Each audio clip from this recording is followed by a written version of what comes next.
رب اشرح لي صدري ويسر لي أمري واحلل عقدة من لساني يفقه قولي رب اشرح لي صدري ويسر لي أمري.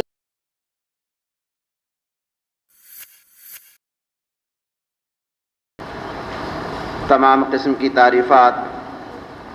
ہر طرح کی حمد و ثنا، بزرگی اور بڑائی اس اللہ تبارک و تعالی کے لیے لائق اور زیبا ہے جو ہمارا مالک ہے، خالق ہے، رازق ہے۔ سب سے بہترین بات اللہ تبارک و تعالی کی بات یعنی قرآن مجید ہے۔ سب سے بہترین راستہ اللہ کے نبی جناب محمد اکرم صلی اللہ علیہ وسلم کا بتایا ہوا راستہ ہے۔ دین میں نکالی ہوئی ہر نئی بات بدعت ہے، ہر بدعت گمراہی ہے، اور گمراہوں کا انجام جہنم کی دہکتی ہوئی آگ میں ہوگا۔ اس کے بعد بے شمار درود و سلام ہوں اس ہستی اقدس و مقدس پر جن کا نام نامی اسم گرامی محمد اکرم صلی اللہ علیہ وسلم ہے۔ محترم حضرات، نوجوان ساتھیوں، عزیز بچوں، میری آواز کو سننے والی پردہ نشین ماؤں اور بہنوں، آج کے اس خطبہ جمعہ میں حضرت عثمان ابن عفان رضی اللہ عنہ کی زندگی کا دوسرا حصہ آپ حضرات کے سامنے پیش کیا جائے گا۔ گزشتہ خطبہ جمعہ میں حضرت عثمان ابن عفان رضی اللہ عنہ کی کنیت، ان کا لقب اور زمانہ جاہلیت میں لوگ ان کی کس طرح سے عزت اور خاطر مدارت کیا کرتے تھے، اور حضرت رقیہ رضی اللہ عنہا اور حضرت ام کلثوم رضی اللہ عنہا سے حضرت عثمان ابن عفان رضی اللہ عنہ کا نکاح کس طرح سے ہوا، یہ ساری باتیں آپ حضرات کے سامنے رکھی گئی تھیں۔ دیکھیے، حضرت عثمان ابن عفان رضی اللہ عنہ کی شخصیات، صفات کے اعتبار سے اگر دیکھا جائے، اخلاق کے اعتبار سے اگر دیکھا جائے، کردار کے اعتبار سے اگر دیکھا جائے تو بڑی عظیم صفات کی حامل تھی۔ پیغمبرانہ صفات حضرت عثمان ابن عفان رضی اللہ عنہ کی شخصیت میں دیکھی جا سکتی ہیں۔ جیسا کہ آپ حضرات کو بتایا گیا تھا کہ حضرت عثمان ابن عفان رضی اللہ عنہ کی جو صفات تھیں ان میں سب سے پہلی صفت ان کی نرم مزاجی تھی۔ طبیعت کے وہ نرم تھے، مزاج کے نرم تھے، گفتگو جب وہ کسی سے کیا کرتے تھے تو بڑے نرم انداز میں گفتگو کیا کرتے تھے، اور کسی سے نرم انداز میں گفتگو کرنا یہ پیغمبرانہ صفات میں سے ایک صفت ہے، جیسا کہ اللہ تبارک و تعالی نے پیارے نبی جناب محمد اکرم صلی اللہ علیہ وسلم سے مخاطب ہو کر فرمایا، فَبِمَا رَحْمَةٍ مِّنَ اللَّهِ لِنْتَ لَهُمْ وَلَوْ كُنْتَ فَظًّا غَلِيظَ الْقَلْبِ لَانفَضُّوا مِنْ حَوْلِكَ۔ اے پیغمبر، آپ لوگوں کے تعلق سے بڑے نرم مزاج ثابت ہوئے ہیں، یہ اللہ رب العالمین کی مہربانی ہے آپ پر۔ اگر آپ سخت ہو جاتے، سخت دل ہو جاتے تو یہ لوگ جو آپ کے قریب بیٹھے ہوئے ہیں یہ آپ کی سخت دلی کی وجہ سے کب کے آپ سے دور ہو چکے ہوتے۔ تو پتہ یہ چلا کہ نرم مزاجی، گفتگو نرم انداز میں کرنا یہ پیغمبرانہ صفات میں سے ایک صفت ہے جو حضرت عثمان ابن عفان رضی اللہ عنہ کے اندر پائی جاتی تھی۔ اسی طرح سے تواضع، انکساری، عاجزی، دور دور تک تکبر و غرور نام کی کوئی چیز حضرت عثمان ابن عفان رضی اللہ عنہ کے اندر دیکھی نہیں گئی۔ حضرت عثمان ابن عفان رضی اللہ عنہ بڑے گھرانے سے تعلق رکھتے تھے، مالدار تھے اور بڑے گھرانے کے فرد تھے، لیکن آپ پوری حیات عثمانی پڑھ ڈالیے، شروع سے لے کر آخر تک کہیں بھی آپ کو تکبر و غرور کا شائبہ نظر نہیں آئے گا۔ اسی طرح سے حضرت عثمان ابن عفان رضی اللہ عنہ بڑے رقیق القلب تھے اور اتنے نرم دل تھے کہ جب بھی ان کے سامنے جنت کا تذکرہ ہوتا، جہنم کی ہولناک مناظر کو بیان کیا جاتا، قبر کا تذکرہ ہوتا، قرآن کی آیتیں پڑھی جاتی، حضرت عثمان ابن عفان رضی اللہ عنہ زارو قطار رونے لگتے، اس قدر روتے کہ ان کے آنسو بہہ بہہ کر داڑھی کو گیلا کر دیتے اور داڑھی سے ٹپک ٹپک کر زمین کو تر کیا کر دیتے۔ اتنے رقیق القلب تھے، اتنے نرم دل کے تھے کہ جنت کا ذکر ہوا، جہنم کا ذکر ہوا، قبر کا ذکر ہوا، زارو قطار رو دیا کرتے تھے۔ اسی طرح سے میرے اسلامی بھائیوں، حضرت عثمان ابن عفان رضی اللہ عنہ کی صفات میں سے وہ عظیم صفت جس سے آپ جانے گئے، جس سے آپ پہچانے گئے، وہ ہے آپ کی شرم و حیا۔ اللہ کے نبی جناب محمد اکرم صلی اللہ علیہ وسلم نے، ترمذی کی حدیث ہے، اس حدیث مبارکہ میں اللہ کے نبی جناب محمد اکرم صلی اللہ علیہ وسلم نے صحابہ کرام رضوان اللہ علیہم اجمعین کی صفات کو بیان کیا، اور صفات کو بیان کرتے ہوئے اللہ کے نبی جناب محمد اکرم صلی اللہ علیہ وسلم نے فرمایا کہ میرے صحابہ میں شرم و حیا کے تعلق سے جو ہے سب سے اعلیٰ معیار اگر کسی کے اندر ہے تو وہ میرے داماد عثمان ابن عفان رضی اللہ عنہ کے اندر ہے۔ حضرت عثمان ابن عفان رضی اللہ عنہ نہایت ہی شرمیلے تھے، بہت زیادہ حیا ان کے اندر پائی جاتی تھی، اور یہ حیا کا پایا جانا، شرم کا پایا جانا، یہ بھی پیغمبرانہ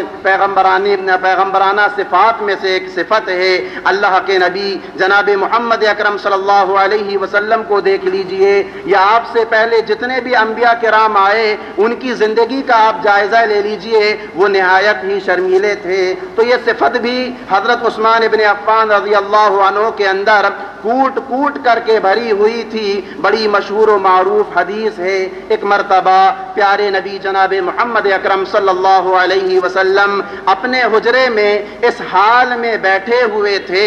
کہ آپ کی ازار آپ کی پنڈلیوں سے ہٹی ہوئی تھی اور آپ کی پنڈلیاں نظر آ رہی تھیں۔ دروازے میں دستک ہوئی، حضرت ابو بکر صدیق رضی اللہ عنہ نے اندر آنے کی اجازت چاہی، پیارے نبی جناب محمد اکرم صلی اللہ علیہ وسلم نے انہیں اندر آنے کی اجازت دے دی۔ حضرت ابو بکر صدیق رضی اللہ عنہ پیارے نبی سے گفتگو کرنے لگے، اور پیارے نبی اسی حالت میں بیٹھے رہے کہ آپ کی ازار آپ کی پنڈلیوں سے ہٹی ہوئی تھی اور آپ کی پنڈلیاں نظر آ رہی تھیں۔ حضرت ابو بکر صدیق رضی اللہ عنہ گفتگو کر کے واپس چلے گئے۔ تھوڑی دیر بعد پھر دروازے میں دستک ہوئی، حضرت عمر ابن خطاب رضی اللہ عنہ نے اندر آنے کی اجازت مانگی۔ پیارے نبی جناب محمد اکرم صلی اللہ علیہ وسلم نے انہیں بھی اندر آنے کی اجازت دے دی، اور حضرت عمر ابن خطاب رضی اللہ عنہ پیارے نبی سے گفتگو کرنے لگے۔ پیارے نبی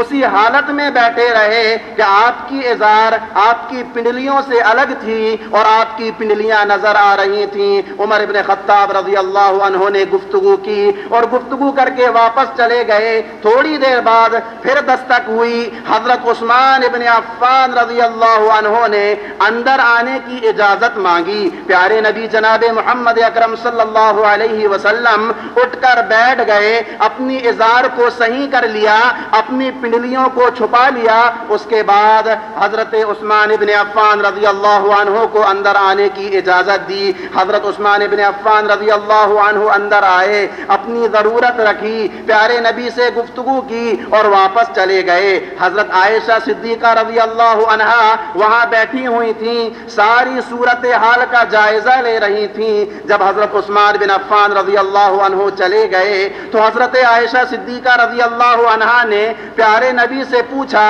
کہ اے میرے شوہر، آخر ماجرا کیا ہے، آخر بات کیا ہے؟ میرے والد محترم حضرت ابو بکر صدیق رضی اللہ عنہ آئے، آپ اسی حالت میں بیٹھے رہے کہ آپ کی پنڈلیاں نظر آ رہی تھیں۔ عمر ابن خطاب رضی اللہ عنہ آئے، آپ اسی حالت میں بیٹھے رہے کہ آپ کی پنڈلیاں نظر آ رہی تھیں۔ لیکن جب حضرت عثمان ابن عفان رضی اللہ عنہ نے دروازے میں دستک دی، اندر آنے کی کی اجازت چاہی، آپ اٹھ کر بیٹھ گئے، اپنی ازار کو درست کیا، اپنی پنڈلیوں کو ڈھانپ لیا، اس کے بعد آپ نے عثمان ابن عفان رضی اللہ عنہ کو اندر آنے کی اجازت دی۔ بات کو کچھ سمجھ میں نہیں آئی، آخر ماجرا کیا ہے، بات کیا ہے؟ حضرت پیارے نبی جناب محمد اکرم صلی اللہ علیہ وسلم نے فرمایا، اے عائشہ، میں اس عثمان سے کیوں نہ شرماؤں جس عثمان سے ملائکہ اور فرشتے بھی شرماتے ہیں۔ اور دوسری بات، اللہ کے نبی جناب محمد اکرم صلی اللہ علیہ وسلم نے یہ بھی بیان فرمائی کہ اے عائشہ، عثمان ابن عفان رضی اللہ عنہ اتنے شرمیلے ہیں، اس قدر حیا والے ہیں کہ اگر وہ اندر آتے اور میری پنڈلیوں کو کھلا ہوا دیکھتے، وہ اپنی ضرورت کو میرے پاس نہ رکھ پاتے اور ویسے ہی واپس چلے جاتے۔ اسی لیے میں نے ان کے اندر آنے سے پہلے اپنی ازار کو درست کیا، اپنی پنڈلیوں کو چھپا لیا، اس کے بعد عثمان ابن عفان رضی اللہ عنہ کو اندر آنے کی اجازت دی۔ تو حضرت عثمان ابن عفان رضی اللہ عنہ کے اندر اس قدر شرم و حیا تھی، وہ اتنے شرمیلے تھے کہ وہ جو ہے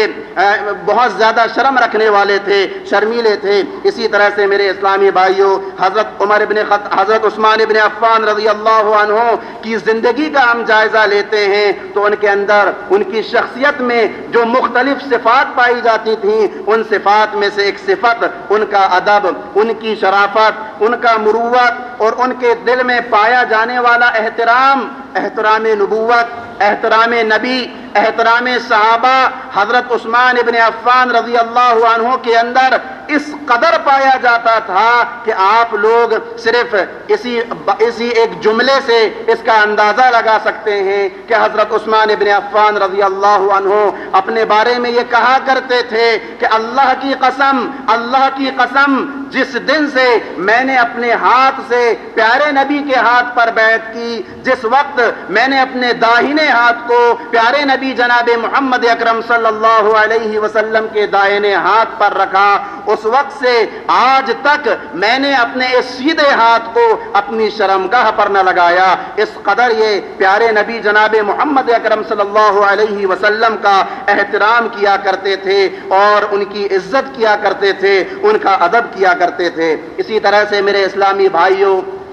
جب ہم حضرت عثمان ابن عفان رضی اللہ عنہ کی زندگی کا جائزہ لیتے ہیں تو ان کے اندر پائی جانے والی صفات میں ایک صفت یہ بھی تھی کہ ان کے اندر عفو درگزر کا جذبہ پایا جاتا تھا۔ کسی انسان سے اگر کوئی غلطی ہو گئی، کسی نے اگر ان کے ساتھ کوئی برا سلوک کر لیا، ان کے ساتھ بدتمیزی کر لی، وہ اس سے بدلہ نہیں لیتے تھے، اس کو معاف کر دیا کرتے تھے۔ ایک لیڈر کے اندر، ایک قائد کے اندر، ایک رہنما کے اندر یہ ساری صفات کا پایا جانا بہت ضروری ہے۔ یہ صفات جس کے اندر پائی جاتی ہیں اسے قوم کا لیڈر بننا چاہیے، اس کو قوم کا رہنما بننا چاہیے۔ یہ ساری صفات حضرت عثمان ابن عفان رضی اللہ عنہ کے اندر پائی جاتی تھیں کہ عفو درگزر کا جذبہ ان کے اندر کوٹ کوٹ کر بھرا ہوا تھا۔ کوئی اگر ان کے تعلق سے کسی طرح کی گفتگو کرتا، کوئی اگر ان کے خلاف کسی طرح کی کوئی پلاننگ کرتا، فوراً اس کا بدلہ نہیں لیتے تھے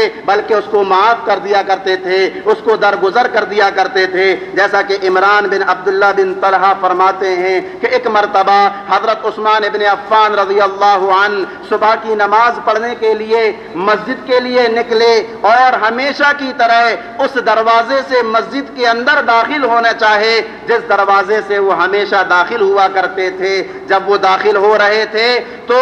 دروازہ تنگ ہو گیا۔ حضرت عثمان ابن عفان رضی اللہ عنہ نے لوگوں سے کہا کہ دیکھو تو ذرا معاملہ کیا ہے، یہ دروازہ اس قدر تنگ کیوں ہو گیا ہے؟ لوگوں نے دیکھا کہ ایک شخص دروازے کے پاس چھپا ہوا کھڑا ہے اور اس کے ہاتھ میں ایک تلوار ہے۔ لوگوں نے اس کو پکڑ لیا، حضرت عثمان ابن عفان رضی اللہ عنہ کے پاس لے کر آئے۔ حضرت عثمان ابن عفان رضی اللہ عنہ نے اس سے پوچھا کہ تم کس ارادے سے یہاں پر کھڑے ہوئے تھے؟ اس نے کہا کہا اے امیر المؤمنین میں آپ کو قتل کرنے کے ارادے سے یہاں پر کھڑا ہوا تھا۔ حضرت عثمان ابن عفان رضی اللہ عنہ نے کہا سبحان اللہ، اللہ کی پناہ، تم مجھے کیوں قتل کرنا چاہتے ہو، تم مجھے کیوں مارنا چاہتے ہو؟ اس نے کہا کہ اے امیر المؤمنین، یمن میں آپ کا ایک عامل ہے، اس عامل نے مجھ پر ظلم کیا ہے جس کا بدلہ میں آپ سے لینا چاہتا ہوں۔ حضرت عثمان ابن عفان رضی اللہ عنہ نے کہا بھلے انسان، ذرا یہ تو بتا کہ کیا تو نے وہ معاملہ میرے پاس لے کر آیا تھا، اور کیا میں نے تیرے حق میں فیصلہ نہیں سنایا کہ جس کی وجہ سے تو مجھے قتل کرنا چاہتا ہے؟ اس شخص نے کہا نہیں، ایسی کوئی بات نہیں ہے، بس میرے اندر غصہ پیدا ہو گیا اور میں آپ کو قتل کرنے کے ارادے سے یہاں پر کھڑا ہو گیا۔ حضرت عثمان ابن عفان رضی اللہ عنہ نے لوگوں سے کہا کہ لوگوں ذرا بتاؤ تو صحیح کہ اب اس کے ساتھ کیا سلوک کرنا چاہیے، اس کے ساتھ کیا معاملہ کرنا چاہیے؟ لوگوں نے کہا اے امیر المؤمنین، اس کی نیت آپ کے تعلق سے خراب تھی، یہ آپ کو قتل کرنے کے ارادے سے یہاں پر کھڑا ہوا تھا، اب یہ آپ کی پکڑ میں آ چکا ہے، لہذا آپ اس سے بدلہ لے لیجئے، اس کو سزا دے دیجئے۔ حضرت عثمان ابن عفان رضی اللہ عنہ نے کیا بہترین جواب دیا۔ حضرت عثمان ابن عفان رضی اللہ عنہ نے کہا بندے نے گناہ کا ارادہ کیا لیکن اس نے اس گناہ کو انجام نہ دے سکا، اور اللہ رب العالمین نے اس کے شر سے مجھے بچا لیا۔ پھر حضرت عثمان ابن عفان رضی اللہ عنہ نے اس شخص سے کہا کہ جاؤ، جا کر کے تم کوئی ضامن لے کر کے آ جاؤ جو اس بات کی ضمانت دے کہ جب تک عثمان ابن عفان رضی اللہ عنہ یہاں پر امیر رہیں گے اس وقت تک کہ میں مدینہ المنورہ میں داخل نہیں ہوں گا۔ لہذا وہ شخص گیا اور ایک ضامن کو لے کر آیا جس نے اس بات کی ضمانت لی کہ یہ آپ کی عمارت میں کبھی بھی مدینہ المنورہ میں داخل نہیں ہوگا۔ تو دیکھو میرے اسلامی بھائیوں، حضرت عثمان ابن عفان رضی اللہ عنہ کے عفو درگزر کو اور ان کے اس جذبے کو کہ ایک شخص جو ہے ان کو قتل کرنے کے ارادے سے کھڑا ہوا ہے، لیکن حضرت عثمان ابن عفان رضی اللہ عنہ نے اس کو معاف کر دیا، اس کو درگزر کر دیا، اس کو چھوڑ دیا، پکڑ میں آنے کے باوجود اس کو سزا نہیں دی، اس کو جیل میں نہیں ڈالا۔ میرے اسلامی بھائیوں، ایسے ہوتے ہیں رہنما، ایسے ہوتے ہیں قائد، ایسے ہوتے ہیں امیر المؤمنین، ایسے ہوتے ہیں خلیفہ کہ جن کے اندر یہ صفات پائی جاتی ہیں۔ اللہ کے بندو، رہنما بننے سے پہلے، قائد بننے سے پہلے یہ صفات جو امیر المؤمنین عثمان ابن عفان رضی اللہ عنہ کے اندر تھی، عمر ابن خطاب رضی اللہ عنہ کے اندر تھی، ابو بکر صدیق رضی اللہ عنہ کے اندر تھی، وہ صفات پہلے اپنے اندر پیدا کرنے کی کوشش کرو۔ میرے اسلامی بھائیوں، عثمان ابن عفان رضی اللہ عنہ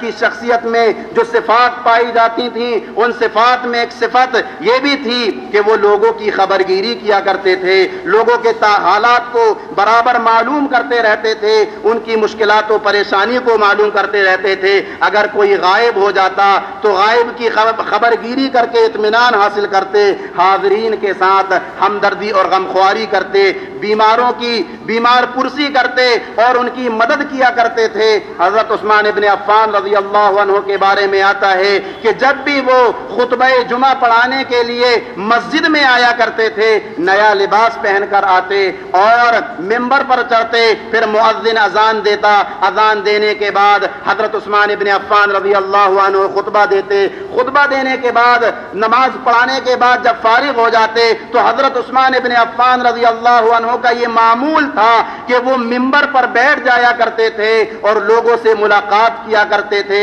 ان کی خبرگیری کیا کرتے تھے، جو غائب رہتا اس کے بارے میں معلوم کرتے کہ فلاں فلاں شخص آج نظر نہیں آ رہا ہے، بات کیا ہے، جو تکلیف میں رہتے، جو مشکلات میں رہتے ان کی مدد کیا کرتے تھے، بیماروں کے حال چال کو معلوم کیا کرتے تھے۔ یہ حضرت عثمان ابن عفان رضی اللہ عنہ کا کیا اخلاق ہیں، یہ کردار ہیں اور یہ وہ کریمانہ صفات ہیں کہ جن کی وجہ سے حضرت عثمان ابن عفان رضی اللہ عنہ کی شخصیت سب سے نمایاں اور ممتاز نظر آتی ہے۔ میرے اسلامی بھائیوں،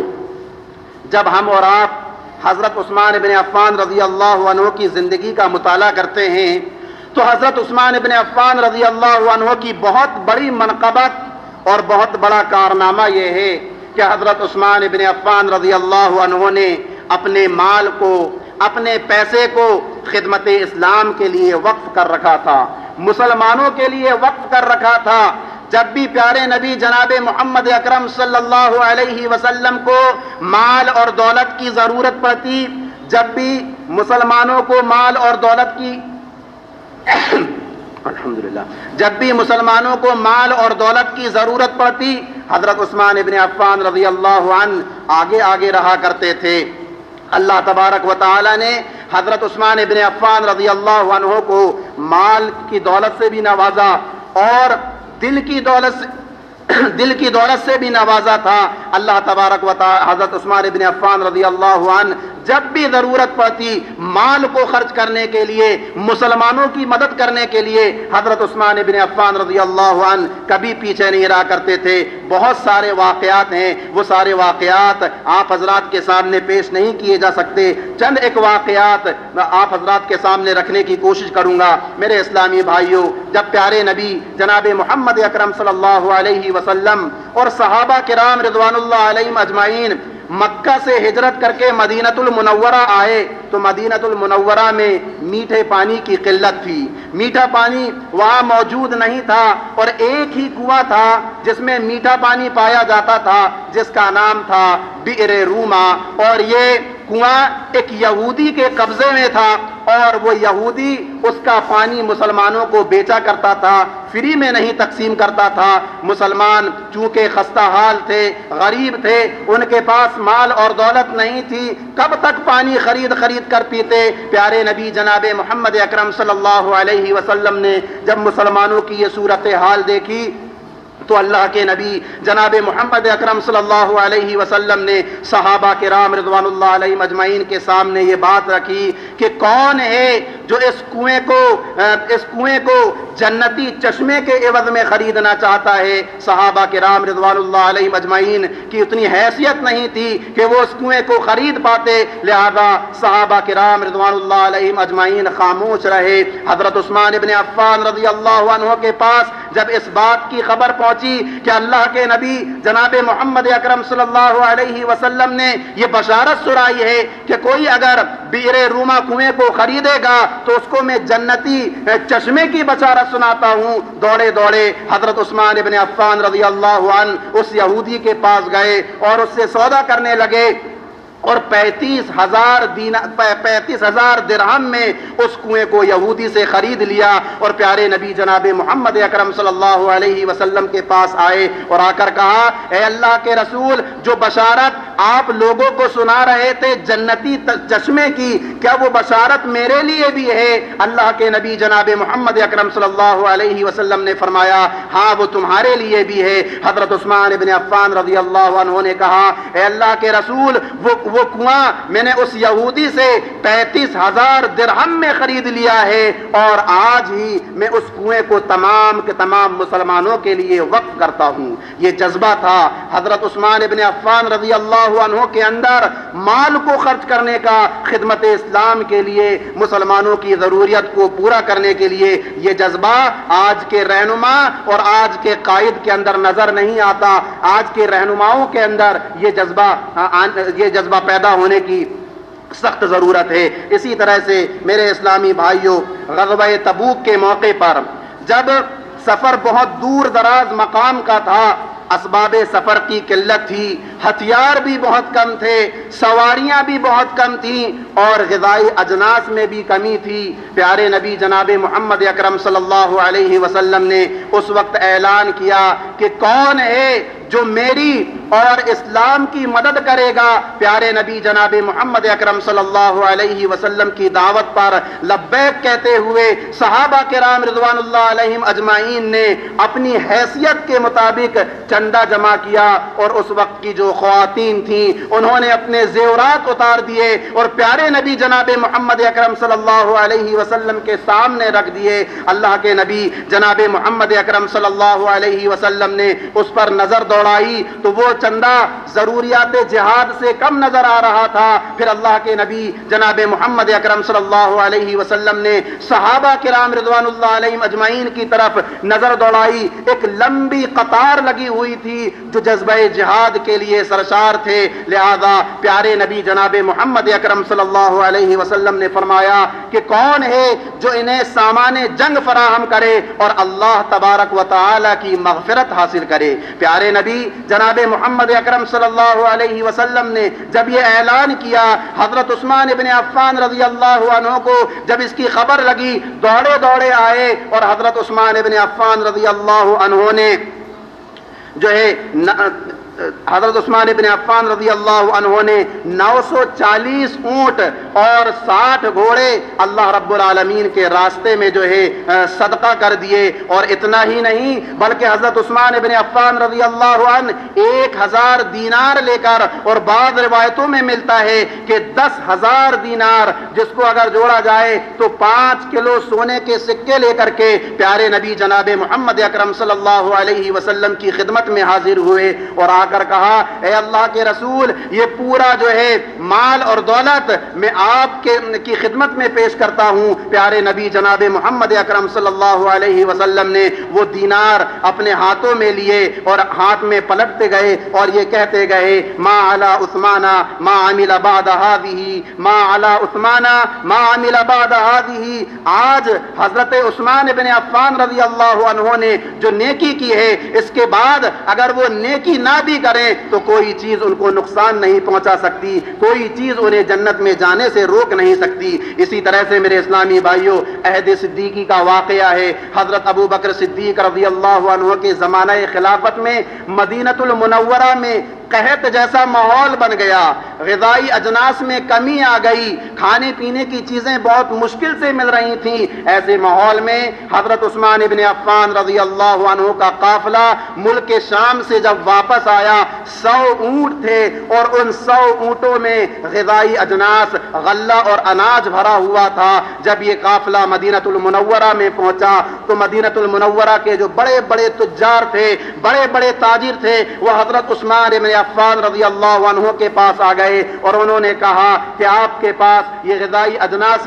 موجود ہے، گیہوں اور اناج آپ کے پاس رکھا ہوا ہے، ہم اس کی آپ کو 2 گنا بلکہ 3 گنا 4 گنا 5 گنا تک اس کی قیمت ادا کر دیں گے، آپ یہ سارا اناج ہمارے سپرد کر دیجئے، ہمارے حوالے کر دیجئے۔ حضرت عثمان ابن عفان رضی اللہ عنہ نے کہا کہ لوگوں، تم مجھے 5 گنا دینے کی بات کرتے ہو، میں نے اس غذائی اجناس گیہوں اور اناج کا سودا اس ذات سے کر لیا ہے کہ جو مجھے کم از کم 10 گنا زیادہ دے گا۔ لوگوں نے کہا کہ ہم یہاں کے بڑے بڑے تاجر ہیں، بڑے بڑے تجار ہیں، ہم یہاں کے، ہم سے زیادہ کون ہے جو تمہیں جو ہے 10 گنا تک دے گا؟ تو حضرت عثمان ابن عفان رضی اللہ عنہ نے کہا کہ میں نے اس اناج کا سودا اس پروردگار سے کر لیا ہے جس پروردگار نے کہا، من جاء بالحسنۃ فلہ 10 امثالها، کہ جو بھی شخص میرے پاس ایک نیکی لے کر آئے گا، میں اس نیکی کے بدلے کم از کم اسے 10 گنا اجر و ثواب عطا کروں گا۔ تو لوگوں، میں نے یہ سارا کا سارا سامان جو ہے اس پروردگار کے ساتھ جو ہے طے کر لیا ہے۔ پھر حضرت عثمان ابن عفان رضی اللہ عنہ نے وہ سارا غلہ، وہ سارا اناج جو 100 اونٹوں پر لدا ہوا تھا، وہ سب کے سب مدینۃ المنورہ میں تقسیم کر دیا۔ تو میرے اسلامی بھائیوں، حضرت عثمان ابن عفان رضی اللہ عنہ نے اپنا مال، اپنی دولت سب کے سب جو ہے خدمت اسلام کے لیے وقف کر رکھا تھا، مسلمانوں کے لیے وقف کر رکھا تھا۔ یہی وجہ ہے کہ اللہ کے نبی جناب محمد اکرم صلی اللہ علیہ وسلم نے حضرت عثمان ابن عفان رضی اللہ عنہ کو 1 بار نہیں، 2 بار نہیں، بلکہ کئی مرتبہ جنتی ہونے کی بشارت سنائی۔ میرے اسلامی بھائیوں، متعدد مقامات پر متعدد مرتبہ پیارے نبی جناب محمد اکرم صلی اللہ علیہ وسلم نے حضرت عثمان ابن عفان رضی اللہ عنہ کو جنتی ہونے کی بشارت سنائی۔ سب سے پہلی مرتبہ اللہ کے نبی نے عشرہ مبشرہ والی حدیث میں حضرت عثمان ابن عفان رضی اللہ عنہ کو جنتی ہونے کی بشارت سنائی، ابو بکر فی الجنہ، عمر فی الجنہ و عثمان فی الجنہ۔ اسی طرح سے دوسری مرتبہ اللہ کے نبی جناب محمد اکرم صلی اللہ علیہ وسلم وسلم نے جب بئر روما یعنی وہ اس کنویں کو خرید کر مسلمانوں کے لیے حضرت عثمان نے وقف کیا، اس وقت جنتی ہونے کی خوشخبری سنائی۔ اور تیسری مرتبہ غزوہ تبوک کے موقع پر جب حضرت عثمان ابن عفان رضی اللہ عنہ 1000 دینار اور بعض روایتوں میں 10,000 دینار لے کر پیارے نبی کی جھولی میں ڈال دیے، اللہ کے نبی منبر پر ان سکوں کو لے کر کے کھڑے ہوئے اور ایک سکے کو دوسرے ہاتھ پر اس طرح پلٹتے گئے اور یہ کہتے گئے ما ضربنا عثمان ما عمل بعد اليوم، آج جو عثمان نے نیکی کی ہے اس کے بعد وہ کچھ کریں یا نہ کریں جنت میں جانے سے انہیں کوئی روک نہیں سکتا۔ یہ تیسری دفعہ ہے۔ اور چوتھی دفعہ حضرت عثمان ابن عفان رضی اللہ عنہ کو پیارے نبی نے جو جنتی ہونے کی بشارت سنائی وہ بیعت الرضوان کا موقع ہے۔ صلح حدیبیہ کے موقع پر پیارے نبی جناب محمد اکرم صلی اللہ علیہ وسلم نے حضرت عثمان ابن عفان رضی اللہ عنہ کو مکۃ المکرمہ سفیر بنا کر کے بھیجا تاکہ وہ مکۃ المکرمہ میں جائیں اور وہاں کے لوگوں کو بتائیں کہ محمد اکرم صلی اللہ علیہ وسلم اپنے ساتھیوں کے ساتھ مکہ پر حملہ کرنے الحمدللہ مکہ پر حملہ کرنے نہیں آ رہے ہیں بلکہ مکۃ المکرمہ میں عمرہ کرنے کی نیت سے آ رہے ہیں۔ وہ عمرہ کریں گے اور جو ہے سکون کے ساتھ واپس چلے جائیں گے۔ ہوا یہ کہ حضرت عثمان ابن عفان رضی اللہ عنہ جب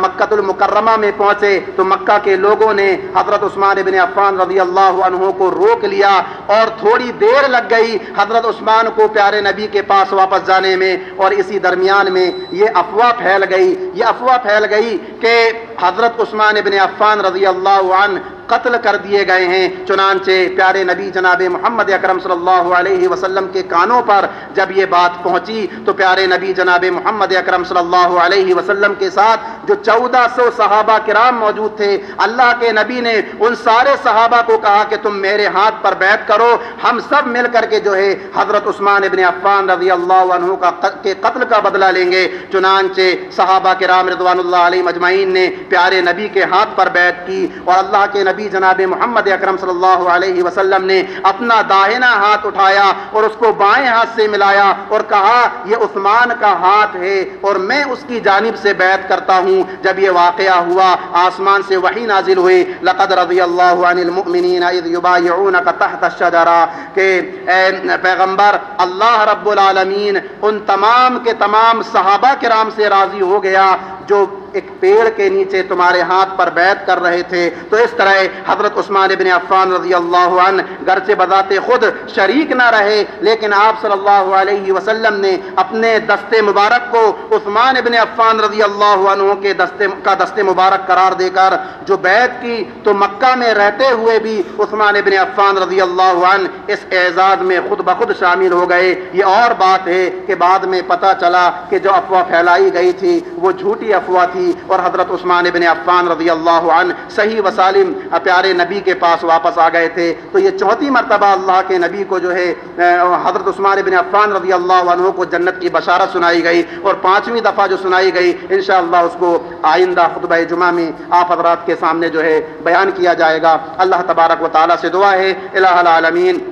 ہم تمام کے تمام مسلمانوں کو قرآن اور حدیث کے مطابق زندگی گزارنے والا بنا۔ الہ العالمین ہم تمام کے تمام مسلمانوں کے اندر کو صحابہ کرام رضوان اللہ علیہم اجمعین کے نقش قدم پر چلنے والا بنا۔ الہ العالمین ہم تمام کے تمام مسلمانوں کو ہر طرح کے فتنوں سے محفوظ رکھ۔ الہ العالمین ہمارے وہ بھائی ہماری وہ بہنیں جو بیمار ہیں جو حادثات کا شکار ہو چکے ہیں پروردگارہ تو ان کو شفائے کاملہ عاجلہ عطا فرما۔ ہماری ہی اپنی جماعت کے ایک بھائی ہیں نور الحسن صاحب کے فرزند جناب شفیق الحسن صاحب، ان کو ابھی کچھ دن پہلے اٹیک آیا تھا جس کی وجہ سے ہاسپٹل میں وہ ایڈمٹ ہیں اور بہت زیادہ بیمار ہیں۔ پروردگارہ ہم سب تجھ سے دعا کرتے ہیں کہ تو ان کو شفائے کاملہ عاجلہ عطا فرما۔ الہ العالمین ہم تمام کے تمام مسلمانوں کو بروز قیامت جہنم کی دہکتی ہوئی آگ سے بچا کر اپنی جنت میں داخل فرما۔ آمین ثم آمین وآخر دعوانا ان الحمد للہ رب العالمین۔